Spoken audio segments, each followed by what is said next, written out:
Welcome to the Law Firm Growth Podcast, where we share the latest tips, tactics, and strategies for scaling your practice from the top experts in the world of growing law firms. Are you ready to take your practice to the next level?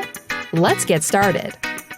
Hey everybody, welcome back to the Law Firm Growth Podcast. I'm your host as always, Jan Roos, and today I got a special episode. So we're joined by Moshe Amsel. Moshe is a friend of mine. We've been in touch for a few years at this point, another law firm professional. We're going to get into a little bit more detail of his background, but he's doing something super interesting, a first ever Law Firm Growth Summit, which is actually called the Law Firm Growth Summit. So getting some pretty cool stuff together. We're going to go into that a little bit as well as some of his background, which is super interesting. But thanks for coming on the show, Moshe. Oh, thank you so much for having me. I really appreciate it. We kind of reconnected a little while ago. You've got a really cool thing going on with this Law Firm Growth Summit. And I was immediately super interested on board with that, actually going to be speaking at the event. But would you mind telling us about how you kind of came up with this idea and what's going to be going on? Sure, absolutely. So I'm the host of a podcast called Profit with Law. And through that podcast, I made some connections in the industry. And my entire business model is helping attorneys see their business in a new way, kind of like out with the old, in with the new, erase the board clean and start from scratch. And when I started to talk to other experts and influencers in the industry about potentially doing an event together, first we were talking about doing an in-person event. And then it dawned on me that I was following the same path that my clients follow, which is to kind of just do the business model that they had been exposed to. And I was like, you know what? Let's start from scratch. If I were to create a brand new conference from scratch, what would my clients want? What would law firm owners want? And the key is that we're all time constrained, right? And getting to an event means leaving the office, not being able to be productive while you're away. It means paying for airfare, paying for the event. So there's a cost to getting there. There's a cost to admission. And then there's a cost to the dedication of time to be there. And I said, you know what? Why don't we just do a virtual conference? Why don't we do a virtual event? We can do everything online. We can make it free to attend, which is exactly what we ended up doing. So if you go to lawfirmgrowthsummit.com/LFG, you can check it out there. We have over 30 speakers that are talking on topics in marketing, sales, leadership and team development, technology and processes, and financials. It's basically over 5 days, and it's a lot, like 5 days, 6 sessions a day. We don't expect anybody to be spending 30 hours in front of the computer watching these sessions, but it's going to give you the picking of exactly what you need right now. So you can look at those session titles and say, okay, I need to learn more about SEO. Let me listen to this guy, Mark Homer, on SEO. I need to know more about financials. Let me listen to this dude, Moshe Amsel, on financials. I need to learn, I don't even remember what your topic is, but I need to learn more about, I remember now, strategic follow-up in the sales process to close more sales. Let me listen to this session from Jan Roos. So I think it's the perfect compilation of bringing the information that you need to you without you needing to leave the office, without you needing to spend time during the day on it. You have 24 hours to watch each of the sessions, so you can watch them in the evening, whatever works for you. And then we even have an all-access pass that you can purchase if you don't think you're going to get it in, you want to be able to access it later, you have that option as well. But the reality is what I'm trying to do is I'm trying to change the industry. I'm trying to bring a new way of providing the information that everyone so desperately needs, free of charge, in a way that's convenient for them. Yeah, that's awesome. And I got to say, for anyone who's listening, you're an attorney if you're listening to this podcast, you're smart, you're looking for the right information if you're listening to this podcast. So I think it's great for people who are interested in that kind of education. But the thing is that you see all these people posting things from the Clio conference and stuff. And there's obviously, you're not going to be able to get a selfie with me or any of the speakers, unfortunately. But the information is going to be there and it's great. It's the end of the year, 2019. If you're looking to make this your biggest year yet, get that stuff in your head, have the knowledge and see what you can do with it. We'll have some more information towards the end of the show and also in the show notes if you want to sign up. But yeah, kind of wanted to switch gears a little bit and talk a little bit more with Moshe about sort of his background. He's the CEO of Profit with Law. A lot of stuff going into that, but let's kind of go into, you have a really interesting backstory, Moshe. So do you mind telling us how you came to be working with attorneys? Yeah, absolutely. So I started right out of high school in the IT industry. My mom wanted to get me out of the hanging out till 2 a.m. with friends and sleeping till 1 p.m. mode, got me an apprenticeship at a local computer shop. And that turned into my first career, which lasted 20 years. And in the IT industry, I very quickly rose up through the ranks, ended up in a managerial position. I experienced sales, marketing, as well as all the IT hands-on stuff that I learned there. And in 2006, I went through a divorce. And during that time, I reevaluated my entire life and realized that IT was not where I wanted to be. I wanted to make an impact on the world. And the desire for that impact stems from my own experience. So my grandfather left Nazi Germany with his father and ended up losing the rest of his family. So his mother and twin siblings ended up perishing in the Holocaust. But they came here to the US with nothing on their backs. And they basically started from scratch. He was 11 years old and his father started a business. And through shrewd business acumen and smart investing, ended up purchasing some real estate in Manhattan. And that real estate in Manhattan basically put him in a position to be able to give to his children, grandchildren, and great-grandchildren. And as one of his grandchildren, I was the recipient of some money to help me with my first down payment of my home, help me with money for private school tuition for my kids. And receiving that was life-changing for me as a young adult. And when I experienced what that was like, I said, this is something that not only do I want to do this for my family, not only do I want to create a legacy for my family, but I want to help other people create a legacy for theirs as well. And now we operate with this mission statement to empower all people with wealth creation so that this and future generations can lead a better life. So basically, I started an accounting business. The reason I started with accounting is because I think that business ownership is the fastest way to wealth creation. I think that being an owner of a business gives you that ability to just generate wealth on demand, right? Just generate cash on demand and then be able to put it to use by investing it smartly in assets. So I started as a generalist in my practice and very quickly realized that I need to pick one particular customer to focus on. At the time, I had started attracting some law firm clients. And what I found is that I had 5 law firm clients at the time that I decided to really focus on law firms as my target niche. And what I found was that all 5 of my clients were getting coaching or consulting from an outside company that they were paying dearly for and was probably helping them. But the coaching they were receiving was completely ignoring the financial side of the business. So they had a really nice office. They had a 100-page manual of processes and they had a staff to produce the work, but they were struggling to make payroll. Like every time payroll came around, they were moving money around personally, putting money on credit cards, transferring from this personal account to that personal account to be able to make it happen, chasing clients, doing early billing cycles just to be able to cover payroll. And that was an eye-opener for me. Like, this is a broken business model. And I started to really look at what is that model? What is the model that they're following? And why is this so broken? And that's when I realized that all the gurus in the industry are law firm owners who had success, and they're saying, hey, listen, let me show you how I was successful. You could be successful too. And it'll work for some, but it doesn't work for everybody. And they don't have the wiggle room to be able to think outside the box and say, it's not working for you because of this reason. Let's try something different for you. Your business model has to be a little bit different, and let's make this tweak. They don't have the ability to do that because they just don't think of in the minds of a business owner.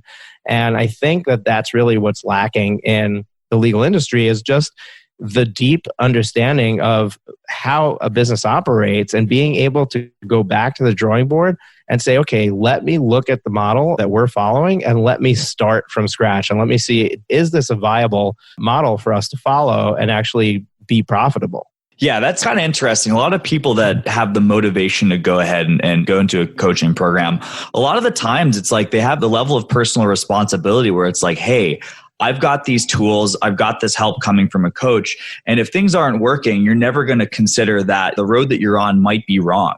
So it's kind of interesting to have a different perspective on this. So, there might be some people who might be in a similar situation. And obviously, business owners, people, will encounter various levels of smooth sailing on the road to having a successful business. So what were kind of some of the commonalities that some of these early clients you were working with? And what kind of challenges do you think people face in different stages of their law firm?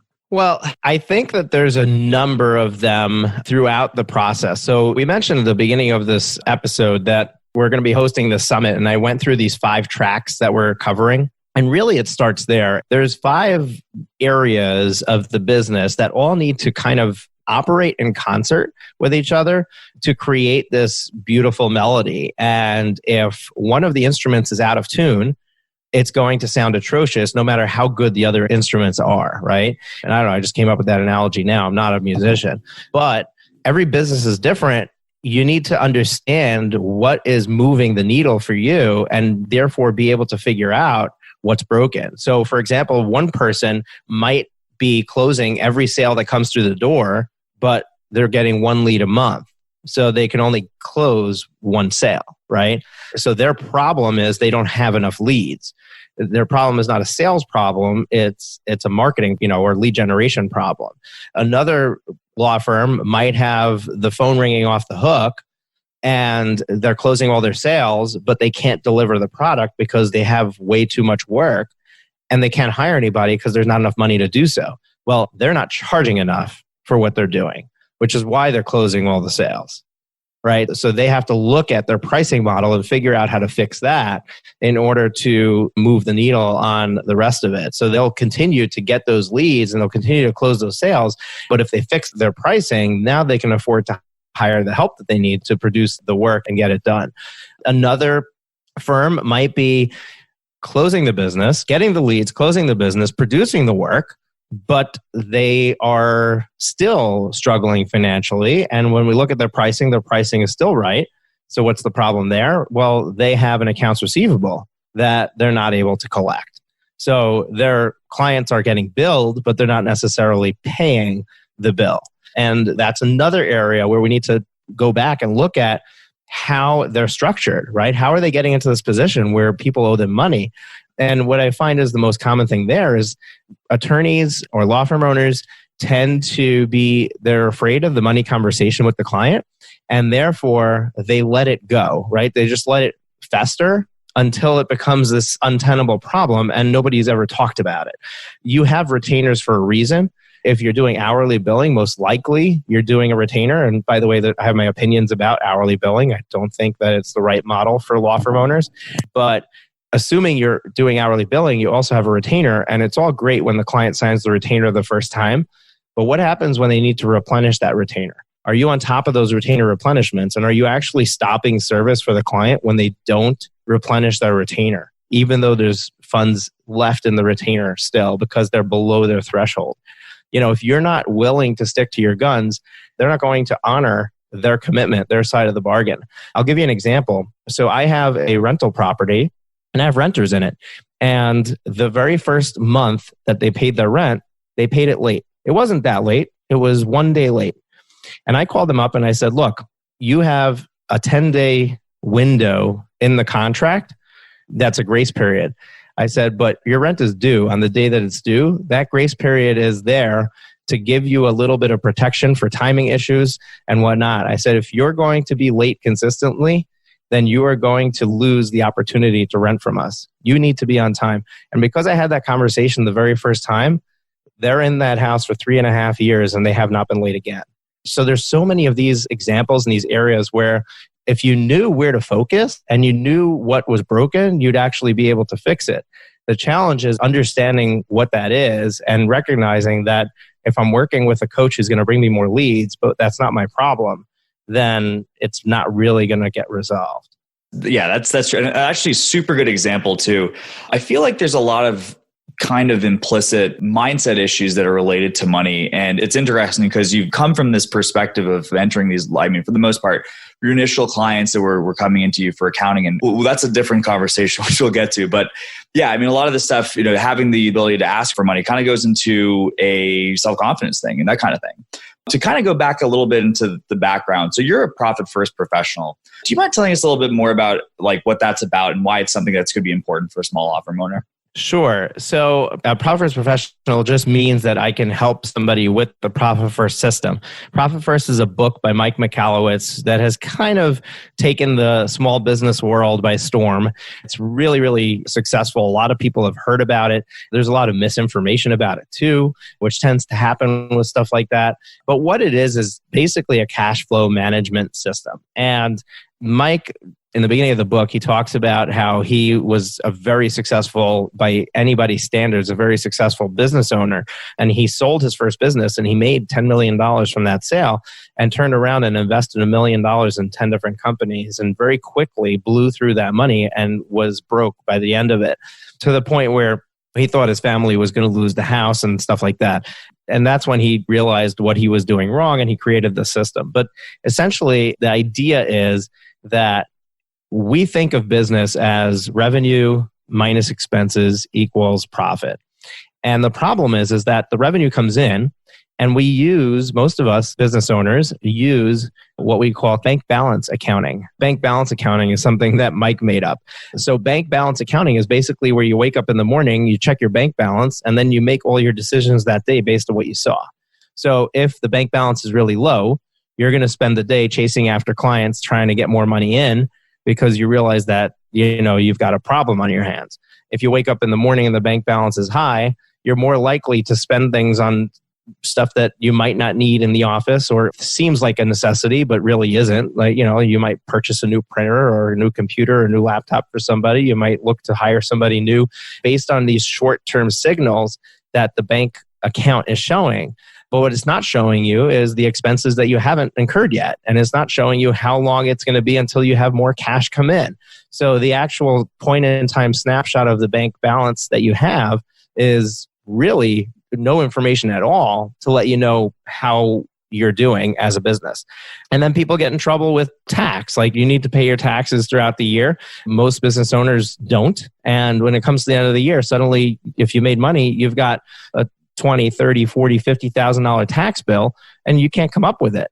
Well, where did all that money go? Well, you thought you had it to spend. It was in your bank account, but you really didn't. It really was supposed to be earmarked for tax. So Profit First essentially uses 5 bank accounts to mimic grandma's envelope system for budgeting.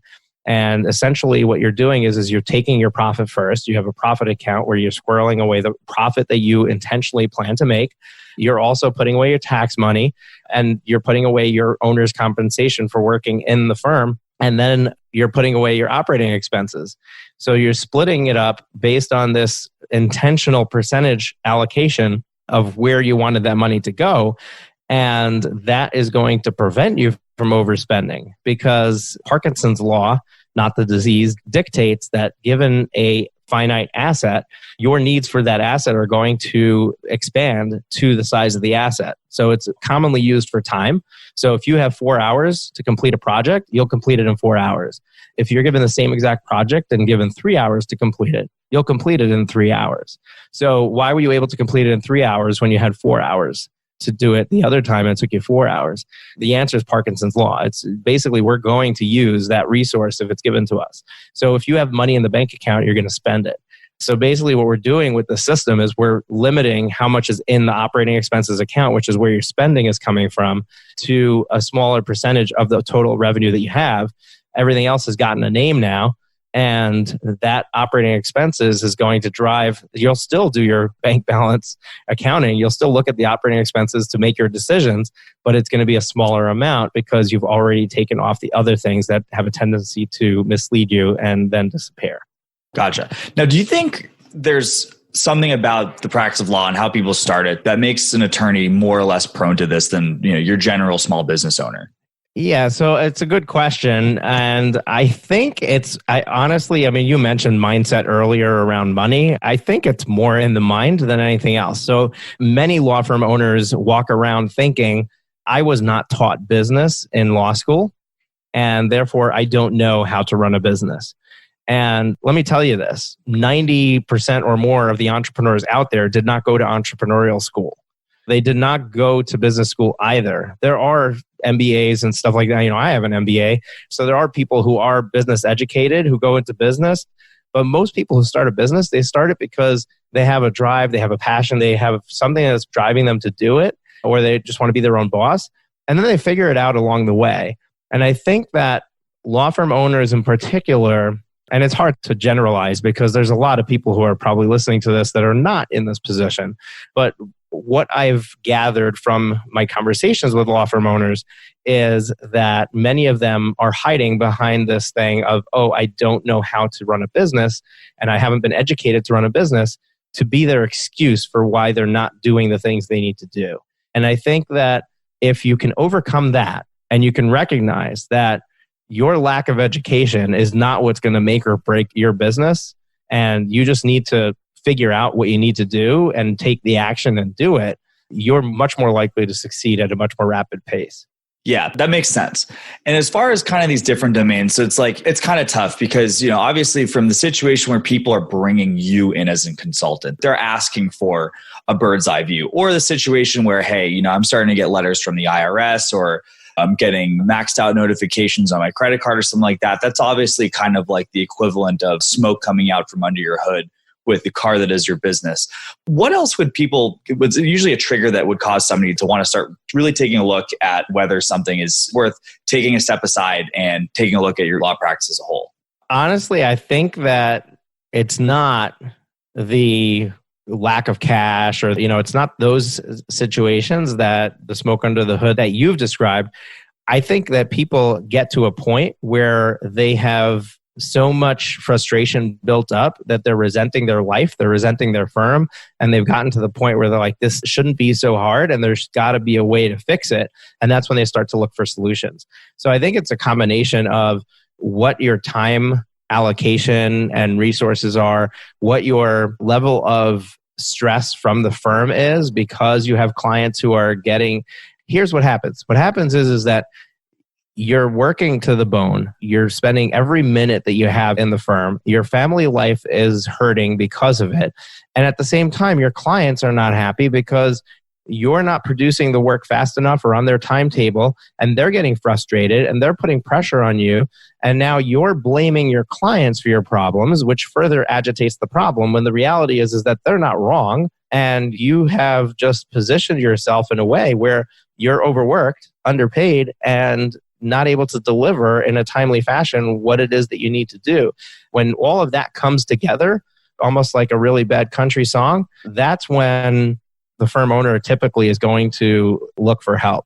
And really what I'm trying to do in the industry and what I'm trying to do, getting interviewed on podcasts, creating the Law Firm Growth Summit, I'm trying to educate the market before it gets to that point. There's no reason for you to have to get to the point where you feel like, oh, maybe I shouldn't have gone into law, to be so frustrated with where you're at that now you're in desperation mode. I think that there's a ton that you can do to learn and educate yourself early on and avoid all of that happening by taking the right moves along the way. So getting the right help as you go is going to expedite your journey in a positive way. It's going to get you to the happy ending faster than trying to figure it out yourself, go it alone, make all the mistakes, and then at the end up needing the help anyway. And speaking of happy endings, I know we kind of had like sort of a drill down into some kind of unpleasant things to think about. Can we talk about some of this stuff? And we don't have to go into specific details of names or firms or anything like that. But what kind of results have you been able to see when people end up really taking ownership over this and really making a change for the better in their firm? Okay, so usually the biggest things that they end up being able to do is to get their time back. And that translates into a lot of other things. So if you free up your time, let's say you're spending 60, 80 hours a week in your firm, and you get to the point where you can just spend 25 hours in the firm, imagine what that can do for you in your life. And everybody listening to this has their own life situation, but I guarantee you every single person who's listening to this is saying to themselves, yeah, if I only was working 25 hours a week, I could be doing and fill in the blank. And some of them are going to be saying, yeah, I could be paying attention to my body and going to the gym and exercising, or I could be doing that hobby that I love, or I could be spending more time with my kids, or I could be spending more time with my wife, or both, or I could be spending time on other social efforts and other things where I can expand my social circle. So everybody has something else that makes them tick, but time is the common denominator that struggling law firm owners don't have time. Like that is their number one complaint, even above money, is I don't have time. And to the point where I've met with people who really desperately need to work with me, and they're like, oh, well, I don't have the time to implement the things you're going to tell me to implement. So it doesn't make sense for us to work together. And it boggles my mind because that's the entire reason we're having the conversation, right? So you have to be willing to bite the bullet to be able to buy that time back. If the business model is set up correctly, other people should be doing the work for you. You should be choosing to only do the things that you absolutely love to do. So it's not just about the time. It's also about the time that you're spending in the firm is doing the most fulfilling work for you so that you're not doing anything that's giving you any sort of anguish or anxiety. Like if anyone can put themselves in those shoes, obviously it's interesting the way you bring it up too, because it's going to be different for every single person that's doing it. And there's some people who want to double down and to take those 30 hours back and put them right back into the business. There's other people who want to do different things, but it's a really interesting perspective on what people are able to do with it. And then we kind of mentioned sort of the things that might lead to a challenge and what you might end up getting from getting out of this. And again, it's such a wide reaching conversation because the way that you've broken this down really spans a lot of different things. I mean, we could be spending hours talking about this, but for somebody who might be saying, hey, look, either there's problems in my firm and I want to get better, or hey, look, maybe things are going great and you want to see how great they can just get. I think you put together some resources as well for people who might be considering this and where to find help. Can you talk a little bit more about that? Sure, absolutely. So in putting together this summit, we created a playbook, which has taken the information from all of our speakers and compiled it into a simple, easy to peruse PDF, which goes through in the same format the 5 primary areas of the business that you might want to be looking at. So you've got the marketing and sales, leadership and team development, technology and processes, and financials. And basically, you can go in there and try to identify where are your blind spots and where do you think that you need to be spending the time in the business. I will tell you this, though. Sometimes it's hard to see your own poop, okay? I wasn't sure if this is like a G-rated or beyond. So, yeah. But honestly, like I have a coach for myself personally. I help other people get out of their own way, but I cannot help myself get out of my own way. So I personally have a business coach. I'm in a